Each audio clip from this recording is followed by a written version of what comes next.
I feel that I will not be relevant to people. I'll not make a difference if I'm pretentious or if I lie. And the world is so easy. It's dying to believe surrounded by lies. that. We're surrounded by it. Yes, but I think Because that if you're constantly also trying to live up to an image of what, I don't know, society says, or what you think your family wants, or what your friends want, you will find yourself lying. lying. Exactly. But I think I want to thank my family that I've never had to pretend with them. And You were naughty, you were troublesome. I was everything. Yeah. I remember my mom like our child, being Pheona. called for some award at school and should say, "This Pheona you talk about, I did not know at home." Because I was so naughty. But that allowed, they loved me as I was. And then that S2 thing really scared me. Yeah. Because I could have created a whole life from that. It gave me ideas because I'm very creative. True. And also the fact that you're so far away from home. Yes. It was easy. It's easy to create a whole persona. I mean, I know the Eskimo anthem. The next thing I could have told them was I lived there, you know. I had read so much. I felt like I'd been to every country by the time I was in S2. So I realized I needed to be authentic. I needed to know who I was and love where I was from, and it centered me. I think secondary school was the best thing that happened to me, because after that, when I went to campus, I did so many things nobody expected of me, but I think it came from that grounding. Okay. Yeah, because on campus I was totally extroverted. All right. Complete opposite of what you were in Namaguka. But then I was comfortable. Okay. I think when I was a child before and I was very extroverted, I was always putting on a show. Then getting to Namagunga and getting to know who I was and what really mattered, getting to know God, that my relationship with God really so you felt comfortable in yourself. Yeah, and my best friend, Precious, we used to take long walks and talk about life. Up to now, I want to make a movie about those two girls because the things we spoke about, you know, there's a Precious and? She's called Precious. Okay. So it's just me and her. As in the two of you? Yes. Okay. So we used to talk about so much. But then I had other girls. I'm very good with one-on-ones. I don't like crowds. So I had one-on-ones with people, but they were always such deep conversations, you know, about human existence, about God, about science, you know, I was so passionate about science. I wanted to discover the cure for AIDS. So the librarian knew about my passion and he used to give me all these books about HIV and stuff. Can you believe that? I can also understand now why the medicine. Yeah, why the medicine. So the whole of O-level, I knew I was going to be a doctor. So there are all these things, and my father sort of entertained me whenever I would ask him, because he did a lot of sciences. So I think that those conversations, being comfortable in your skin, being in school, you sometimes experience rejection. Yeah. I was very tall, so I sort of stuck out, and then I was thin, and I stuck out for that. And then I was shy. I was so shy. I'd shake physically if somebody asked me to do anything. You know, it's so interesting. So people tease you about this. that. Yeah, it's a whole oxymoron. I'm a living contradiction. Yeah. And you feel rejected until you get to understand who you are. One of the things that I've learned that I love so much is that we're icicles, and each icicle is unique and different.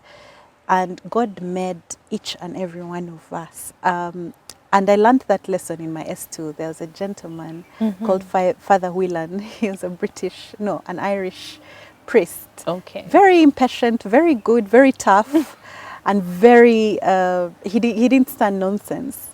And so one thing he hated was finding people with cluttered desks. So one time he finds a cluttered desk and he sweeps all the books off my desk. And he bangs it in my face and he says, "God made only one of you, and boy, am I glad." I said, wow. You know, everybody was like, "Oh my God, Father Whelan has finished you."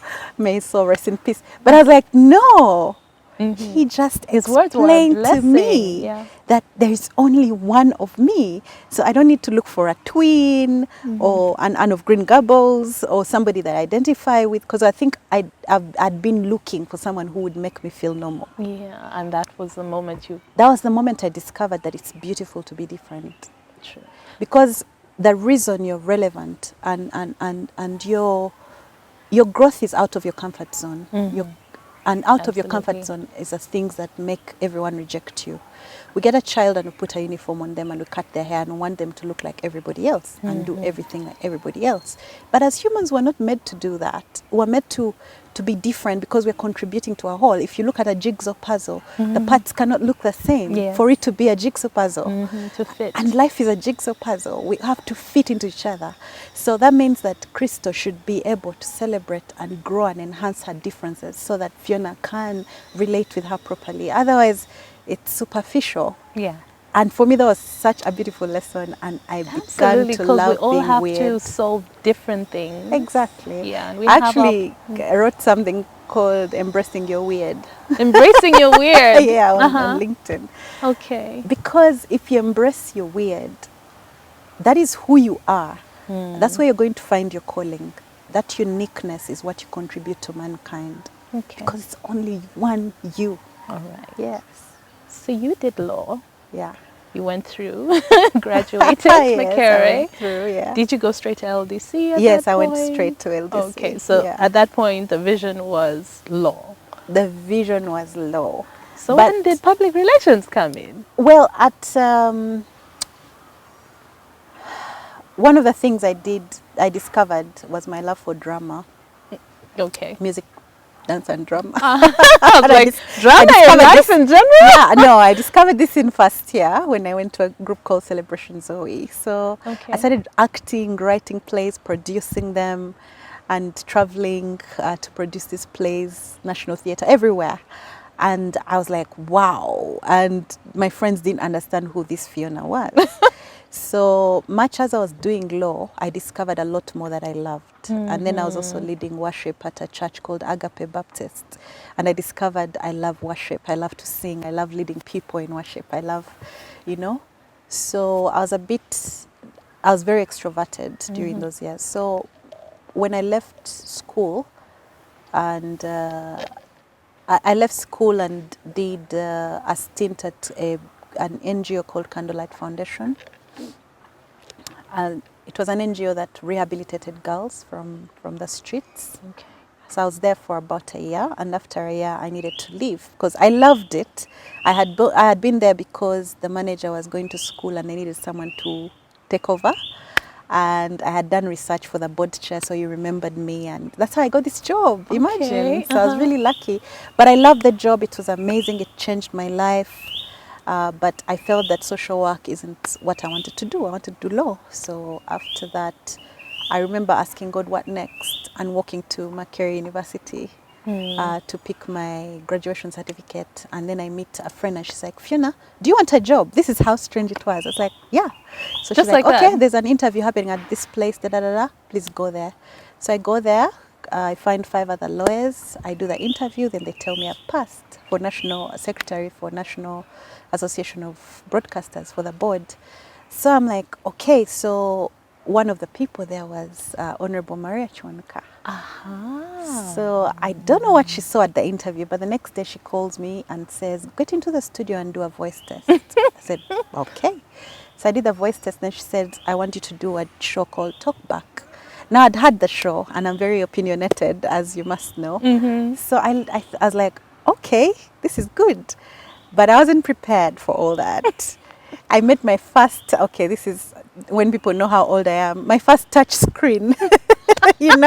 When you have to put, prepare Yes, the everything. show. And they would pick me up at 3 a.m. and I was Wow, doing the so morning Talk Back show. was- So I did the morning show. Wow, at Radio 1? Yeah, at Radio 1. And every day was a new day. I loved the people there. But I would go in a suit because I'd also studied at a law firm. So you do the And- morning show and then? And then you leave at 9. So again, I was peculiar. I didn't fit in. I told you the story of my life, right? And I met some fantastic people. And then there's this thing of you listening to yourself. I hated that because I hated my voice. I'm my greatest critic. And I was very insecure about this whole thing. I didn't think in my head, and this is what our education system does. I had not studied to be a presenter, so I wasn't a presenter. I had not done mass comm, so I was feeling I'm not qualified, imposter syndrome. It was too much, and it didn't help that there was pressure to meet the standards of the other people that were on the air at that time. But I will say, as someone in broadcasting, we all don't like to listen back to ourselves. Oh, I think you don't? everyone I've spoken to, because every time you're like, I could have done it better. Better, yeah. I could have expressed like that's myself torture. more concisely. Yes. So, And then you know how I used to be, a people pleaser. So I held... For more information, Jacana Heights, luxury hilltop living.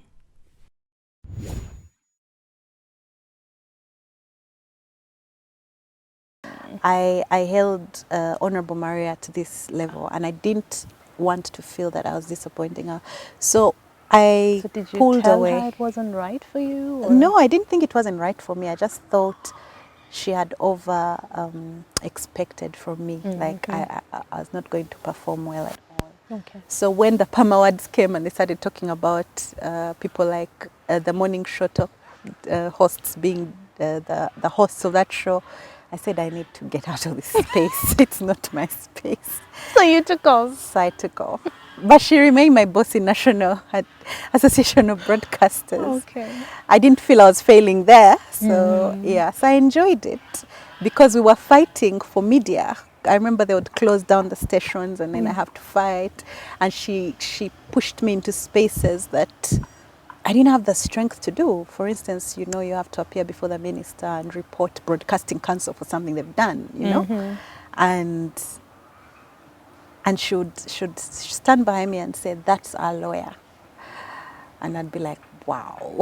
And then that would give me, the oomph to really fight. And would win, would get radio stations, TV stations opened up. We did some serious advocacy. It grew me, it exposed me to so much. So that's how I entered the media world, sort of. And then I went to National Water to do law. And for the first 3 years, I was still on that board because it wasn't a full-time job. And I was also teaching law at KIU. Yes, you were a lecturer at some point. So I loved lecturing. Okay. It empowered me. It made me, I told you, I love making a difference in people's lives. So it really changed my life. I got involved in my students' lives and just pouring myself into them. And I love that because at that point, these are students I didn't get into Makerere and what. So I felt I can do this. I can make sure that they go to LDC and become lawyers and beat the odds. And I'm very happy that one of them is even, one of our leaders in the Law Society. Okay. So I am so happy that I was able to make that difference. Okay. But God, you know that song that says, God bless this broken road that led me straight to you?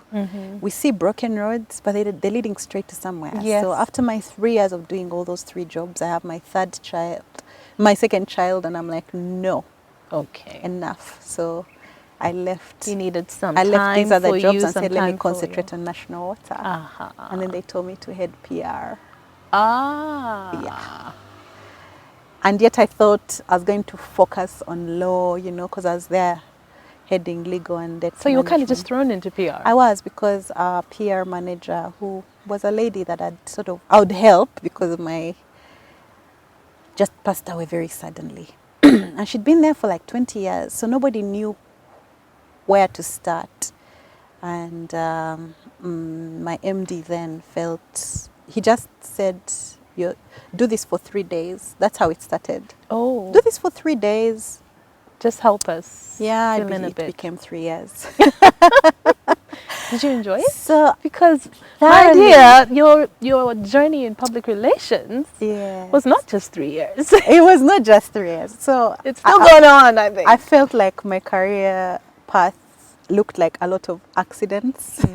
But now there's so much design to it, because when he told me that, I remember objecting and giving some reasons, because that time I was trying to go to the mainstream legal department. I was in the commercial department. I was like, I want to do legal, I want to do projects, I want to do this. He told me, Fiona, right now the only job available to you is that one, so get in that office and work. So I got into the office, and the first crisis we had was someone claiming our water was polluted, contaminated. Wow. And I didn't know what to do. And I remember looking on the desk and finding two numbers. I like to give these two women credit. One was Helen Muchivi of New Vision, who I called that day and told her, hi, you were Miriam's friend. She passed away. I'm Fiona. I'm working in her office. I need your help. I have this crisis. The next was Helen Kawesa of Parliament. So I called the next number and I'm like, hi, I'm Fiona. She's like, oh, Fiona, how are you? You should come and we talk. When I spoke to Helen, she was like, you need to talk to Sheila Kangwaje and get into PROW. You'll know. So I looked for teachers and I got mentors, you know, Simon Kaheru. Then I met Boaz Shani, who helped me put National Water on social media. It was a first public brand, on public government brand on social media in 2009. Wow. So, so I started learning about social media, and then we had National Water now changing into e-water, because, you know, we used to collect money at our offices. Now we're phasing that out. Crisis after crisis, because you have to explain this to the public. It was an exciting ride. It was a huge rollout. Yeah. So while I was doing that, we were also trying to build a football brand. I got into football. Okay. Yeah, so we had a club called Magi FC. So we rebranded it to Water FC, and every Sunday I was in a chivubo with flags, and you know, and I did not know how to get into something alone. So I'm such a groupie, so I would grab everybody at office and take them, and then National Water got into the Super League, and we went to the top of the Super League, and we were really doing well. And while I was there, I and a friend of mine attended a conference for young water professionals, and we said, why don't we start the East African chapter? So we started the East African chapter like a joke, but now it's a big thing. Oh, wow. Yeah, and while we're doing that, we said, you know, let's do this. So I got, National Water gave me opportunities to do so much, but a lot of it was about communication and PR and visibility. And while I was doing that, Airtel gives me a call and says, want you to head PR, and I didn't think I'd ever go to the private sector. Telecoms are intimidating. I was like, no, I can't do that.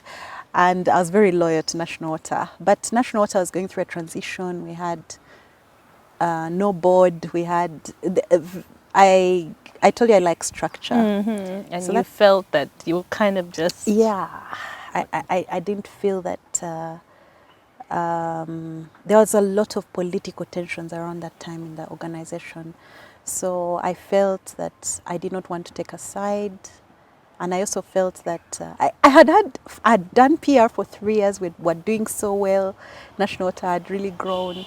But I still had the imposter syndrome. At the back of my mind, there was someone telling me, you didn't study PR. Okay. So Like, I need to leave this for someone who really knows what they're doing. Legal. Yeah, still trying to go to the legal department.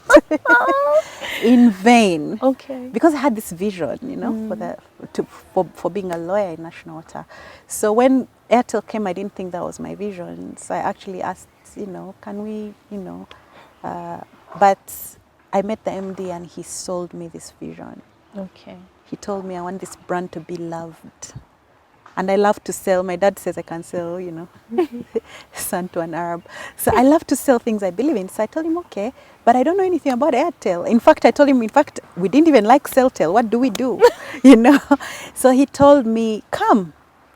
Come and make a difference. That's the challenge. If you think it's not a lovable brand, come and do something about it. I was like, let me come. There you see. Now we know. Now we know how they got you. So they got me, and then I get in and suddenly they're doing a merger and I have to take care of that. So that relationship that I had long ago with all these media houses started coming in handy, because I needed to trust people. Yeah. We were having a merger and we had to keep it quiet for about 3 months. And I'll never forget the media editors that kept that for me. Because what I did was put all my cards on the table and tell them, I'm vulnerable to you right now. and they made it happen. So I'm very glad to say that. So my target was to make sure we didn't lose any customers, any worried customers. Now imagine Celtel then is bought by Airtel. It used to be a brand for the rich, right? And then worried was for everyone, you know, housemaids. Yes, worried really. So how are you going to just tell your opened up. housemaid that now it's at Celtel, which your boss has, you know? Celtel even had special phones. No, so I remember my dad. I know. So I was Phone like, was wow. $1,000,000 shillings back then. I know. And then there was service fee. Exactly. And then Yeah. So I'm like, now how are we going to sell this brand? But we had a great team in marketing, and we had an MD who just believed anything was possible, and he would speak to you, and you'd leave feeling like you even had wings on your shoulders. So I believed him, and then we discovered that we had a huge group of worried customers in the mosques. So I wore hijabs and went to the mosques and asked these people to stay with us and asked them what they wanted. And I was so glad that the organization was very flexible to people. And within a year, Airtel was most loved brand on Twitter, most loved brand on everywhere. And we had a beautiful, that's when I built a beautiful relationship with Shanice Kachingira, because her agency, Blue Flamingo, did a lot for us social media-wise. We did amazing things, the happy, you know. So I feel that we were promoting happiness in Uganda as a brand then. And I threw my whole self into PR, into Airtel. I loved it. I had a baby. I think I loved it so much. I had my third child there. Not an Airtel baby, but an my actual baby. Yeah. Okay. So I feel that it was a whole different environment. The team was much younger. But I still had that thing. I missed the practice of law, like deeply. I could not explain it. What? Yeah. Because, you know, you mentioned like when you were advised to, you know, seek out Sheila Kangwaje, for example, Yes. and get into PRAO. And they became my mentors, and I got into PRAO and ended up the PR director, which was very strange. Exactly. So my path looked very clear, but I was still very like hungry. now you're on your way up in the Public Relations Association of Uganda, people seeing you there, and then, yeah, law was still calling. It was strange, Crystal, because you know when you are, sometimes you are, how can I don't know how to say it. Is it that, like, But when you find that you're really good at something, but it doesn't necessarily mean that's what you're supposed to be doing? Exactly. Being good at something doesn't mean that that's what you're supposed to do. But also, it doesn't mean that's not where you're supposed to be at that moment. I feel that God took me to Airtel to learn so much. I learned so much about mergers and acquisitions. I worked with the head of legal there on a lot of legal issues. I worked with the regulator on so many issues. I was exposed to so much that goes on in that environment. So you were placed in the right position. Every position to build was to all train these me. networks. Yes. Yes. And so when I got the opportunity to go back to National Water, I did the interview. This job opened up. I did the interview and they gave me the job. Then I didn't know what to do because I wasn't ready for success. Yeah, I wasn't ready. I did this interview on Nahui, not expecting to be given the job. And then, I'm like, let me just... Then I had dreamt about this thing for years. Before I got into National Water, I used to write down how I wanted Dr. Myre to be my MD, how I wanted to be National Water and make a difference. So I dream like that. I write things in my journal. I paste newspaper clippings. So I had done this about the legal department. I had written a whole strategy on what I wanted if I ever got the chance to lead it. And now suddenly I had it and I didn't know what to do. Can I ask, how's your husband watching you this whole time? I think he's responsible for a lot of this because he Okay. entertains it and indulges it. Sometimes it's not such a good thing. I wish sometimes he'd just dissuade me. So when I told him I'm going to the legal department, he's like, this is what you've always dreamt about.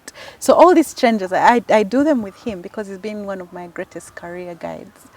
And like when I was going to Airtel, they were offering money, great money and everything. And I remember telling him, if you tell me not to go, I will not go. And he said, that's all I wanted you to say, so you go. also in it together. Yes. Because yes, I'm the president, lost that and everything, but at the end of the day, my family matters to me the most. That's my priority. Yeah. You can always get a job, you can get another family. Yeah. So he's been very supportive. So he was like, Fiona, you wrote that strategy, and God has always had a way. He calls it juju. He just respects your juju. So just go. So I went, and I am so amazed that I went with all these dreams, and National Water is very entertaining.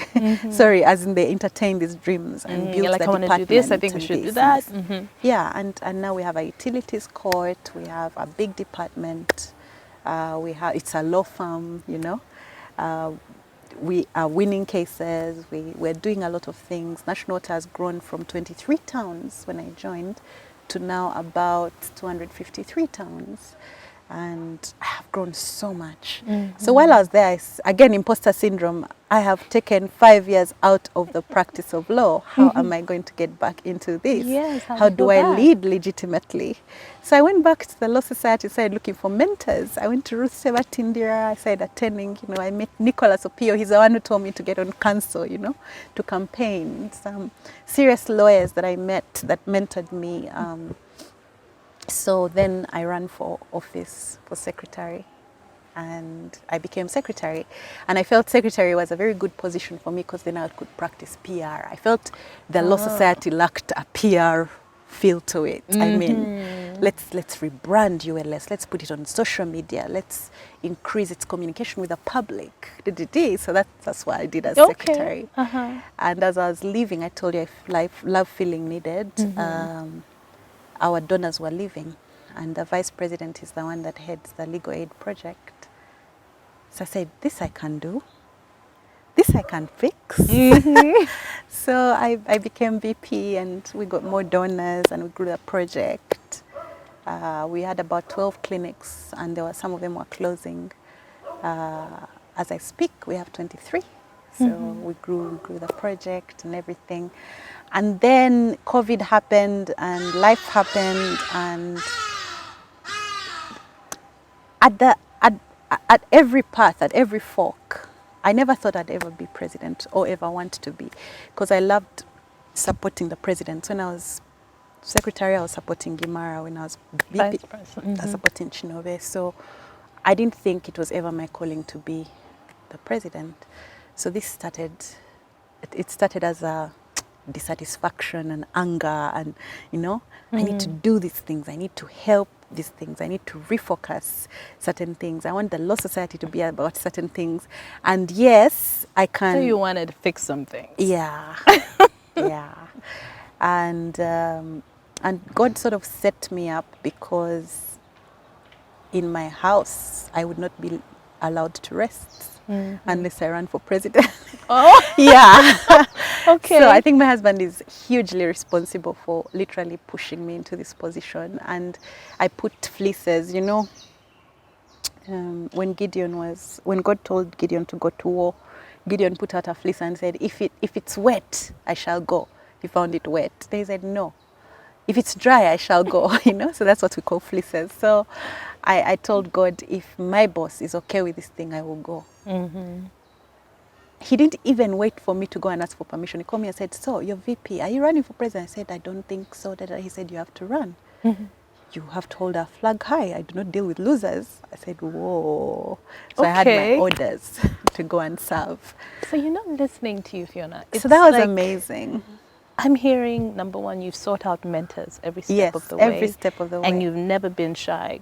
You to ask for help. Always. Yes. And directions. I'm not like men. And then you've had people who see something in you. Yes. And they give you responsibility. Yeah. They throw me in the deep end. Yeah. And then you've also had challenges where you're like, I think I can do this. I can change this here. I think it should be like that. Yeah. And yet at the same time you say imposter syndrome. Like yes. It's been and behind you the whole way. Yes. The imposter syndrome never goes away for women, I think, because, okay, I'm going to say something very unpopular here. Okay. It was never our space. The world was not designed, and I'm not talking about what God designed it to be. I mean, when you look at Proverbs 31, that woman